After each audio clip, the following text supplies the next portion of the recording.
tout se passe en amont à l'étape du script. Ok, dès le début. Exactement, ça c'est l'étape clé avant de pouvoir réaliser la vidéo. Et en fait, lors de l'étape du script, on va dans un premier temps réfléchir à la cible, à l'objectif pédagogique de la vidéo. Donc une fois que ça c'est structuré, ça nous permet de savoir où on va. Et ensuite, on va pouvoir se pencher sur quelques points clés, notamment un titre accrocheur, ou bien quels seront les 10% qu'on va vouloir faire retenir à travers la vidéo, ou quel sera le rythme par exemple. Ok. Là, si tu devais zoomer sur 3 bonnes pratiques de script pour donner des éléments aux participants. Oui, alors en 3 bonnes pratiques, aujourd'hui, j'ai sélectionné pour vous la première qui est la bombe. N'ayez pas peur, ça peut faire peur. Décidément. Donc la bombe, en fait, on sait que lors du visionnage d'une vidéo, le cerveau est réveillé au début et à la fin. Donc on va faire en sorte de créer un pic d'attention dès le début pour qu'il ait envie de visionner toute la vidéo.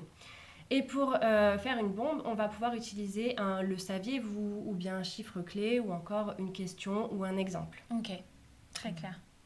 Le second point, ça va être l'utilisation du storytelling. Donc, vous pouvez choisir d'en mettre ou non dans vos vidéos. Ce qui sera très important, c'est d'avoir un fil conducteur du début à la fin de la vidéo pour qu'elle ait du sens. Et si on choisit de pousser le storytelling, ça peut être de raconter une histoire par le fond ou la forme. Donc ça sera à vous de voir. Et par exemple, si c'est par la forme, ça peut être une référence à un film ou bien un fait historique, etc. Ok, trop bien. Et ta troisième bonne pratique ? Anticiper la voix off. Lors de l'étape du script, c'est très important de savoir quelle sera la bonne voix pour faire passer le message, quelle sera la bonne intonation à prendre, etc. Et surtout, anticiper le fait que ce sera un langage parlé, simple à retenir, un langage usuel pour que ce soit facile et accessible pour tous. Pour tous. Exactement. Donc, on sait qu'il y a plein de bonnes pratiques, mais là, tu as vraiment zoomé sur 3 à retenir pour rédiger un bon script vidéo. Donc, on le voit, la bombe, le storytelling et la voix off. Ce qu'on retient surtout en voyant ça, c'est que l'apprenant, il est face à une modalité qui n'est pas statique. Ça le rend acteur parce qu'il y a du mouvement, en fait. Exactement. Nous, le statique, on ne connaît pas en vidéo.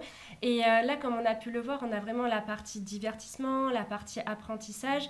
Et ce qu'il faut avoir en tête, c'est que la vidéo, elle permet de mettre plusieurs sens en éveil.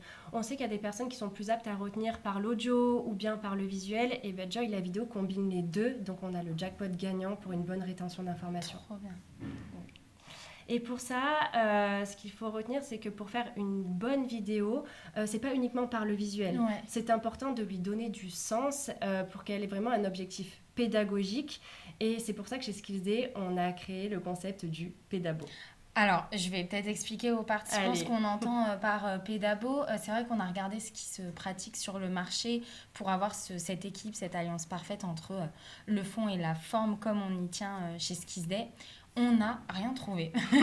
On n'a rien trouvé d'existant ou d'inspirant. On a décidé du coup de le créer pour vraiment avoir des guidelines, un process, un concept autour de la pédagogie alliée parfaitement à l'impact visuel.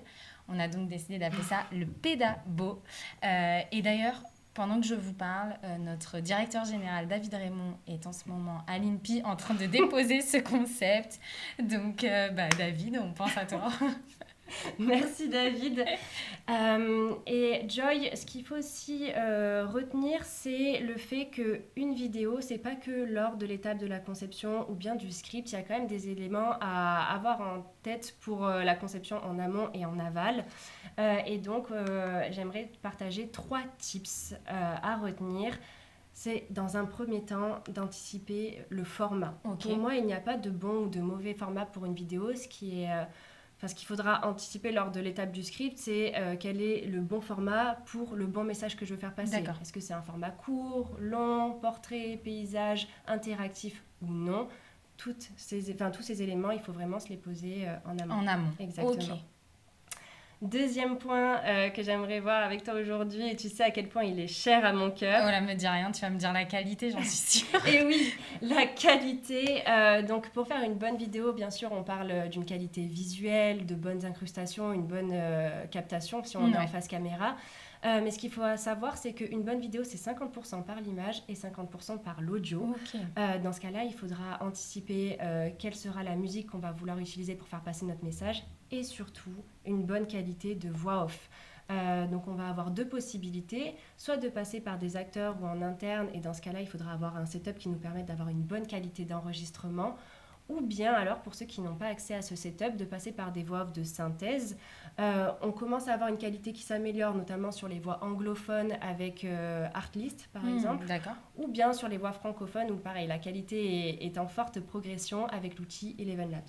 Quand je t'écoute, je me dis que je suis très contente qu'on ait un studio graphique chez Skizzy avec tous ces experts.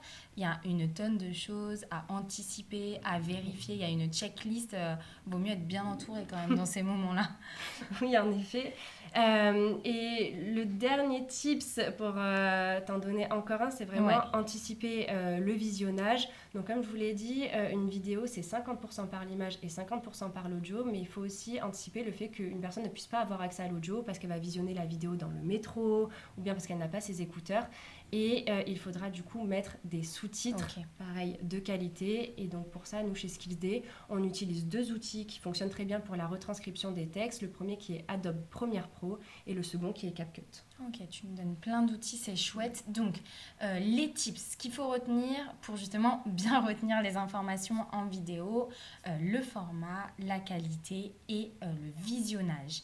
Maintenant qu'on a vu ça et que tu nous as donné plein de bonnes pratiques et d'exemples, j'aimerais faire un jeu avec toi, me mettre dans la peau d'un décideur, te poser des questions, on va voir si tu as réponse à tout.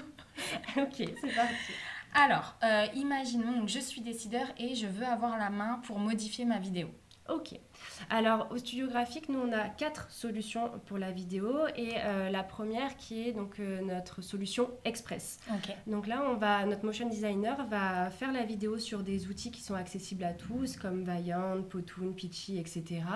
Et en fait, on va réaliser la vidéo directement sur votre licence, ce qui fait que si dans un an, vous avez besoin de la modifier, vous aurez la main. Ok, tu as la réponse à ma question.